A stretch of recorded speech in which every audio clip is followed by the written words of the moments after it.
Hey everyone, this is Misfit from the Coop guys, back for some more Factorio. Today we are going to be setting up some new manufacture, some random things.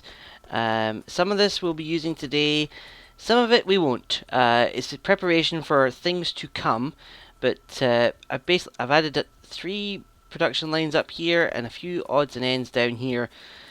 Nothing too dramatic, but things that will help us in the long run. So, first thing. What is this thing?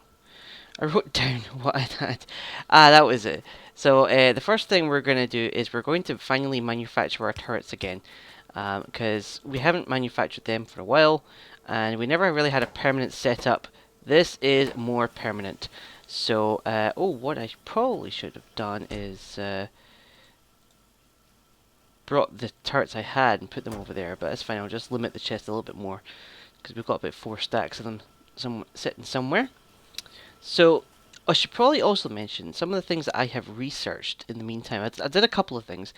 I don't know if I got these engines before. I think I did, but I also researched electric engines. Now we haven't touched the engines yet, but we will do at some point, just not today. Well, nothing the engines are used for anyway. A few other things that I have researched is electric energy distribution 2, which gives us substations, which is a very useful piece of kit which we will be utilizing. What else did we research off camera? I can't see it if I did. So that might be it. Well, we'll probably find out in a minute. A couple other things I am adding down here is I'm adding in piercing shotgun shells. Because now that we're able to make them, I have a feeling I'm going to be using them a lot. Especially with the rate at which this shotgun can fire. Speaking of which, I'll do some research in a minute. And because it takes the same ingredients, I'm just going to put piercing rounds for some machine gun in here as well. It doesn't take too long to craft it, but yeah, just so we can have something here. I might hook this up with some extra turrets at the front as an emergency, but I'm not too sure we're actually going to need to. The laser turrets seem to be doing a good enough job on their own, and for the majority of our defenses is 1 thick. Originally, what I was planning on doing was having 2 thick laser turrets, and then having our gun turrets on the front feeding each other ammo. In case they happen to break through this wall, they'll get taken out quicker, because the gun turrets with armor-piercing ammo, when fully upgraded, are actually more powerful than the laser turrets. And they don't use any power, it's just the expensive resources. The only reason why I wouldn't want to do that is because it's far more difficult to set them up. Although, as I said, if they're feeding each other, it's a little bit easier, but they run around. That's a whole other spiel for a different day. A couple of other things. I've got some more chemically stuff. Some more chemical stuff set up down here. So we've got sulfur and coal. We've also got water being pumped in here. And in our chemical plants, we are going to be making explosives. Now, I don't have any plans on using explosives at the moment. But there are a few things that require explosives. Oh, I haven't got this load balanced yet. I should probably do that. Pick them up. But I don't have any plans for explosives at the moment. We do need them in the future, though. So that's why I'm just setting it up now, whilst I've got some space and some time and some resources. So getting them set up so that we can be using them later on.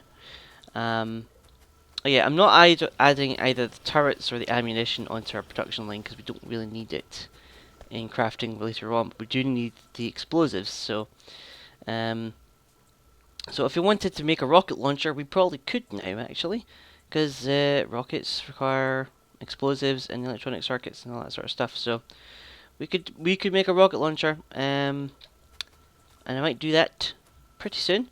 maybe by the end of the episode. So that's everything on this side. Oh no, it's not. There's something I forgot, and that is this thing, which is another chemical plant, a single solitary one connected up to a tank. What on earth could I be making? I'm going to be making lubricant. No jokes, please. And to make that, it's a one-to-one conversion of heavy oil and lubricant. This is why I was holding off on our heavy oil, trying to preserve it. In fact, something I did, I don't know if I'm going to well, it's going to take forever to get back there to the oil processing area, but at the big refineries, there was two recipes. There was the basic oil processing and the advanced. The advanced oil processing creates more petroleum gas and light oil than it does heavy oil. In fact, heavy oil produces only one. I actually switched it back to the basic one just so that we would start making more heavy oil. So it's supposed to one every 5 seconds for each refinery. It's 3. So since we've got 3 refineries, we are now making 9 heavy oil every 5 seconds when there's space for it. So that should fill up our heavy oil again, and then I'll be able to tweak things later. But it also means that we're starting to make our lubricant. And lubricant is an ingredient that we need in a number of things, but not too. A couple of things, but not too many. The main thing you need lubricant for is the fastest transport belts that you can get. So I haven't got them researched yet, funnily enough. Where are they? That's logistics. Here we go. So the express transport belt, it's upgraded similarly to how the fast transport belt is created, with yet more iron, but you also need some lubricant thrown into the mix. Also, some of these things are ridiculously expensive, like 40 iron gear wheels. So that's kind of why we've got the amount of iron gear. This is why we have the iron gear wheel assembly that we do. We've got like 16 assemblers devoted to iron gear wheels. Again, the problem we have with that is getting iron into them. So we will fix that again another day. I do have plans. I just wanted to get a few things set up here. Now, up here, what we have set up is our new substations, I believe. Yeah, there we go. Which takes steel plates, advanced circuits, and copper plates. What did I just do? Somehow I disconnected that pole. How did I do that? Interesting.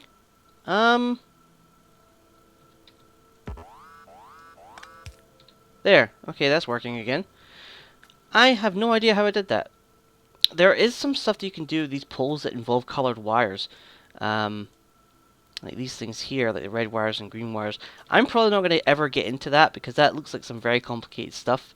And to be honest, a lot of the problems that they solve can be solved in other methods. So I'm not really going to explore that. But there we go. So we've got our stuff coming in here, and these take quite a few things. It's not going to be building them very quickly, but I don't need a lot of these.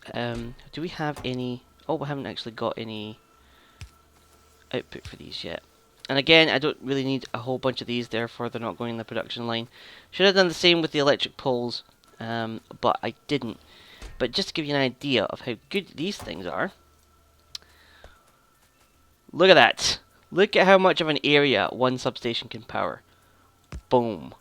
Now it is a 2x2 area, so they're as big as the big electric poles, funnily enough. So you can't just tuck them into a little nook and cranny like you can the smaller poles. But they have got a far greater range. I think it's like 14 across or 7 or something like that.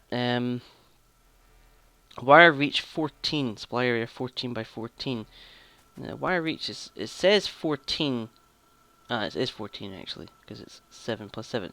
Basically, if you have a gap between two substations, you can't use them. But so you can create an entire grid like this of stuff, and everything that is within this square and just out with will be powered. So these things are pretty useful. We're probably going to be using them a lot for some of the more dedicated builds.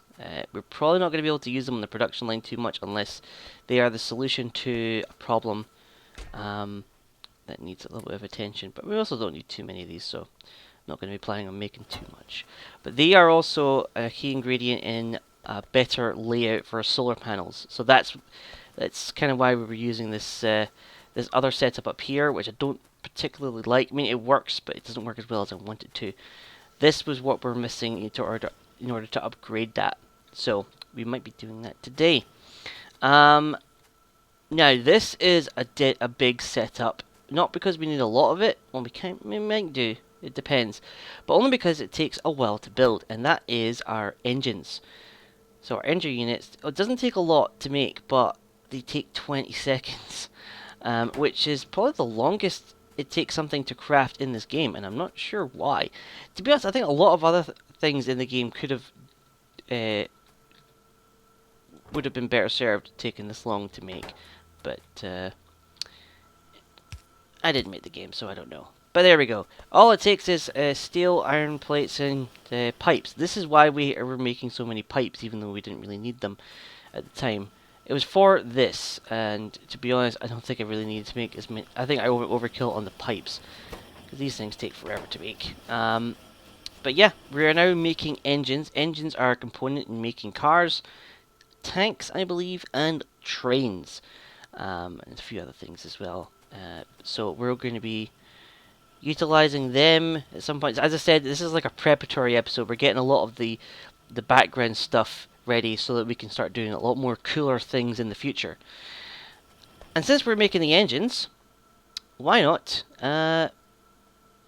make the electric engines, which we've just researched. So that's what this setup is for here.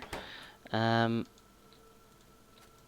we just need all of these set up for the electric engines. We need to rotate these ones around because they also take lubricant. Speaking of lubricant, I did have a pipe coming up here. Ah, that was it. Boom. So the lubricant that we're making is now being pumped into our assembly machines here. And we're missing something. What are we missing for this? Electric circuits. Did I actually hook this up? I think I did, or maybe I ran out of transport belts. No, I didn't quite set this up, and I don't know why I just linked it. Do that. And over here. There we go. I've yet to actually fill in all of these belts here, but our iron supply is starting to dwindle, so I don't want to stress it out too much. And turning on all of these assembly machines is already going to stress it enough. But oh, and we never put this here. Bam. Alright, so we got engines and electric circuits coming in here. And these also take 20 seconds to make. So it takes quite a while. In fact, 3/4 of the speed, so this will take 25 seconds, maybe more. Yeah, it'll probably take more than that. So these things are going to take a while, but we've got them on a 1-to-1 ratio though. So for every engine we make, we can make an electric engine.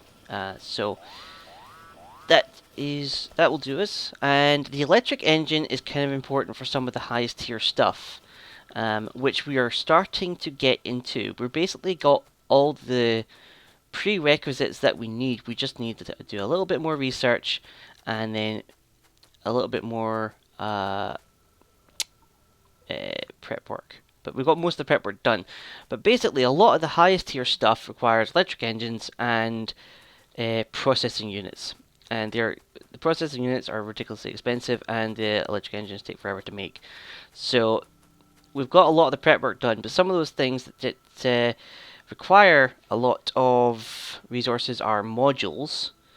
We require a lot of circuits. What else takes a while? Well, modules are pretty much the big thing. So that's a whole different ball game. And I still haven't explained what modules are. Basically, modules, I mean, you'll see these slots in the assembly machines. But a module will basically increase certain attributes of your assembly machines, either by making them faster, more energy efficient, or more productive. And they all have like pros and cons of each, except for the energy one, which just makes them use less energy. Um, but the just to give you a little comparison here. So let's look at the speed module. Okay. So we've already researched speed module 1, so let's have a look at speed module 1. Oh, actually, there. So this is speed module 1. Each one of these speed modules requires 5 advanced circuits, 5 electronic circuits, and so each of the advanced circuits is actually like 2 electronic circuits each, so that's like a total of 25 electronic circuits or something. And it increases energy consumption by 50%, but increases the speed by 20%. So uses a lot more power, but it does increase the speed of the machine. Now let's look at the second level of speed modules. Requires 5 processing units and 5 advanced circuits, so already the cost of these things has increased enormously.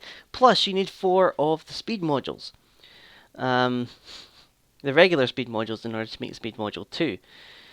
And that increases energy consumption by 60% and speed by 30%. And then the last tier is tier 3, which is a key ingredient of the rocket defense. Requires another 5 advanced circuits, 5 processing units, and 4 speed module 2s, so a total of 16 speed module 1s, yada yada yada, and an alien artifact for good measure. So it increases the speed by 50%. So you can craft these things to put into your machines to make them do things faster, and the efficiency one, I think, let's see, what's the highest one is energy consumption minus 50%, so that mostly cancels out the energy change in the speed boost if you want to use it like that. And productivity plus 4%. Does it increase the pollution? No.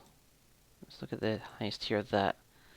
Energy consumption plus 80%, speed minus 15, productivity plus 10, pollution plus 50. So the assembly machines do actually create pollution. So you need to be careful with that. So speed modules are a big thing, but as I said, a lot of the prep work for them has been made. Like we've got our processing units being made. We might need to increase that. In fact, I might need to shove this stuff over because I just realized if we're going to add in a second layer, I might have to move this over. Not too big a deal. Either that, or I could just make another setup further on, or just extend this down. I might just extend it down. In order to make more of these, I might need to make more of these, and these have already seemed to be taxed out. I wonder why. Where are they all going? They seem to be going there and disappearing. Where else have they been siphoned off to? No, okay, apparently we're just running low, we're not running out. Steel has taken a big hit. Wow. Wow. Okay, let's go investigate this. Our steel has dropped to almost nothing. I wonder why. I wonder if I messed something up. Because I still haven't fully checked all the transport belts from when we upgraded them. I might have missed something, but no, I haven't noticed any major problems. Except for the steel. Let's see if this was an error on my part, or if it's just a supply problem. I don't know. We appear to be making it as fast as we can make it. It's just not fast enough. This whole setup is now becoming a problem. It is the oldest part of one of the oldest parts of our base, and it is showing the strain. So we need to develop a better method of smelting our resources, because it still uses coal and it doesn't smelt them fast enough. So we're going to be doing that in the future. However, we have some more immediate problems. One, we have a power problem still. I have to have the steam turbines on at least during the night, so essentially they're on all the time, because our accumulators are draining out completely.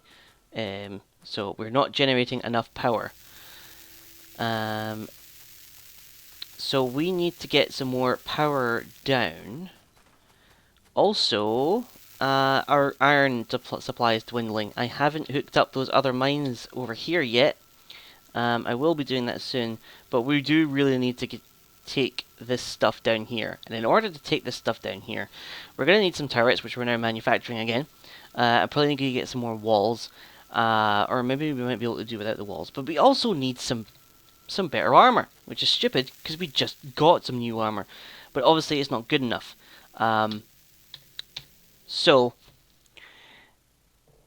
I think the reason why our current armor is not good enough is because the aliens have advanced faster than we did, because they hung around our base and got killed by us, essentially. So we're going to need power armor, which is essentially the same as the armor we have, except it has more slots in it. It has a 7x7 grid. But it's also expensive. It needs processing units, alien artifacts, and it needs electric engines, so hence why we hooked them up. So we're going to research this. And I'm also, just off camera, I'm going to research the second level of energy shields and a portable fusion reactor, which takes 100 processing units, which is ridiculously expensive. But it doesn't require sun power for your suit. And it also generates a hell of a lot more power. It generates 75 of those portable solar panels that we've got in our suit right now. So power won't be too much of a problem.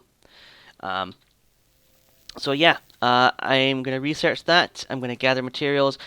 While I'm researching that, I'm going to get our power sorted, because we need some more. So back with you in a sec. Hey everyone, back again. And we've just finished our power armor research, so we are ready to start crafting that pretty soon. In the meantime, let's get the energy shields, the Mark II researched as well. Or actually, let's go for the fusion reactor first. It's going to take a while. Anyway, so I've gathered some supplies. We've got some substations made, and we're ready to start using our new layout. Now, I did not come up with the design for this. The design for this actually came from a man named Celador, a person named Celador. And if you look up, they posted it on the Factorio Reddit, and it's a really good design, and I love the layout of it, and it's useful for a lot of different things as well. So, first thing we need to do is we need to get rid of a whole bunch of these trees. So let's just use our poison capsules to clear this stuff. Oh, these things are so good. Let's get rid of the rest of them by hand or by shotgun. There we go. And now, the reason why solar panels and accumulators are tricky is because they need to be set up in a good ratio. And the ratio is something like, what is it? For every solar panel, you need 0.8 accumulators. And that allows, and they almost perfectly match each other, because the accumulators can charge faster than the solar panels can output power. So, all that sort of stuff. There's all this bit math around behind it, but it all balances out. But because of their different sizes and the fact that you need to get power distribution in there as well, it's very difficult to get a layout that's nice and it's tileable and all that sort of stuff that works well with it. So, what we're going to do is we're doing Celador's pattern here, and it is a pretty big array. Oh, we need to get rid of that rock. Sorry for the light. That's a bit wrong. There we go. So, he uses substations in this. I'm assuming it's a he. I don't know, is it he or she? But Celador uses substations in these designs, and they will only connect to each other if they're perfectly in line with each other. If they're one off, it doesn't connect. Let's get rid of that tree too. But the size of the array that we created is actually not too. It's about the same sort of size actually as the one that we're making here. I've seen some pictures of some arrays on solar panel arrays online that are absolutely massive. It's like our entire base is their power essentially. So this is quite conservative, but it's efficient. So everything's going to be within this grid. I'm just going to have a look at the picture here, because there's a picture that goes with this. um, just so I don't mess anything up in it. Okay, and is that... Yep, okay. So we start with a full line of accumulators at the top here. Like that. Get rid of that. Bring this down another 3. Up a couple. And that's that bit done. And then here. And an autosave. I really should just turn that off, although it's helped me in some of the combat situations. And put that there. Alright. And then fill in the gaps here with our solar panels.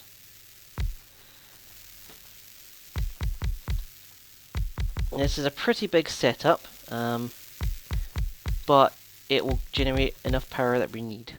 So, and as I said, we can tile this thing. So, if we ever need more power, we can just build another one of these right next to it. I'm wondering if it's a bit... I'm just making sure I'm building this correctly. As I said, I'm going off of a picture. So, and I have built these offline before when I was playing this game before I started recording it. Okay, so we got that, and then we need some more accumulators. 1, 2, 3. Bam, bam, bam. Bring this all the way down here. Like that. And then we need one that's kind of halfway there. And bring that as a line all the way over here. There we go. Just filling in these little bits. And then there is a little group of accumulators here. Like so. It's a very odd design, but it's very good. But one of the things that it takes advantage of that I haven't really seen in too many other designs online is roboports, which is something we're going to get into in the future. We're almost ready to do robot stuff, but there are a whole bunch of robot things in the game, and they all come from a building called the roboport, which houses them and charges them and all that sort of stuff. And it will actually sit right here in the center, because the roboports have a certain range that they can operate in. So the reason why I like this design is because it future-proofs itself in the fact that you're able to use these. It accounts for roboports, so you can keep them connected up to your base. So I don't know how much of the robots I'm going to be using, but if we decide to have a whole bunch of them, then we have the ability to put these in later. If not, then meh. There we go. So the roboport will sit right in the middle of there.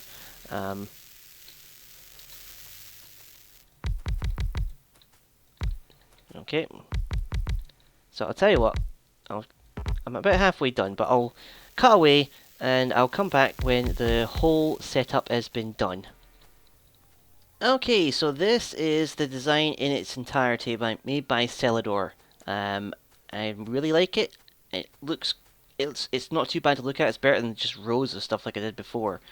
And most importantly, it almost exactly matches the ratio. This isn't actually connected up to our power network yet, but there are 180 solar panels in here and 151 accumulators. If you do the math, then it's like 0.84 times your 180 solar panels is 151.2, so it's the closest you're probably ever going to get. And there's a space in here for a roboport, and there's even some room to actually put a few things around the side of it as well. And we haven't connected this up to the network yet. I'm going to do that now. Big pole or little pole? Let's just do a big pole. Oh, that's going to look ugly. Yeah, let's put it there. So now it's part of our network, and we have 744 solar panels and a whole bunch more accumulators as well. But what I'm going to do is I'm going to take apart this whole solar panel array here and replace them with this design,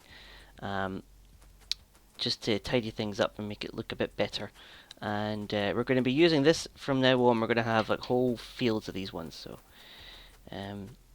also we recently just finished the power armor research, and we're now researching the energy shield. Oh no, the power armor we did, and the fusion reactor. That's what we just finished. So we've got that. We've got those things researched. I'm also going to probably research the exoskeleton as well. I'll show you that in the next episode as well, because beginning of next episode we're going to make our power armor, we're going to upgrade our shields, we're going to do a whole bunch more fancy things. So I'm going to get all this done, and I shall probably see you in the next episode. Thank you for watching, take care, and goodbye.